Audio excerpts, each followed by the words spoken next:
પારડીના ભેસલાપાડામાં મધરાતે ધમધમતા જુગારધામ પર પોલીસનો દરોડો, 3 ઝડપાયા, 3 ફરાર. વલસાડ જિલ્લાના પારડી પોલીસ સ્ટેશન વિસ્તારમાં પોલીસને એક સફળતા મળી છે.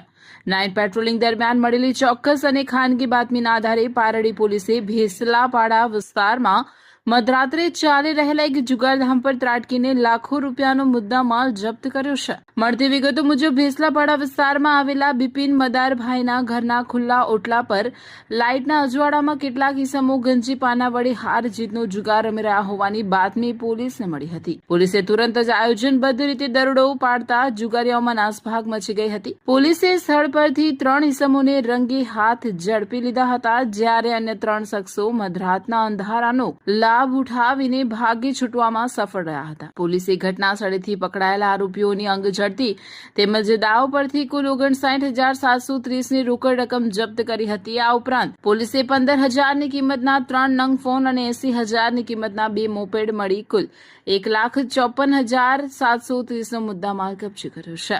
પારડી પોલીસે એક નિકુલ કુમાર ધનસુખભાઈ રાણા, બીજા હેમલ નરેશભાઈ કોડી પટેલ, ત્રીજો સલમાન હૈદર શેખની ધરપકડ કરી છે અને એક લતેશ, બીજો બિપિન ઉર્ફે કાળિયો, ત્રીજો નિમેશ પટેલને વોન્ટેડ જાહેર કરવામાં આવ્યા છે. પારડી પોલીસે પકડાયેલા અને નાસી છૂટેલા તમામ 6 શખ્સો વિરુદ્ધ જુગારધારી કલમ 12 મુજબ ગુનો નોંધી કાયદેસરની કાર્યવાહી હાથ ધરી છે. તેમજ વોન્ટેડ જાહેર કરાયેલા 3 આરોપીઓને ઝડપી પાડવા માટે ચક્રો ગતિમાન કર્યા છે. અમારી લાઈવ ન્યૂઝ 24 ચેનલને સબસ્ક્રાઇબ કરો. બેલ આઇકોન દબાવો જેથી આવનાર ન્યૂઝ અપડેટ્સની નોટિફિકેશન આપ સુધી સૌથી પહેલા પહોંચે.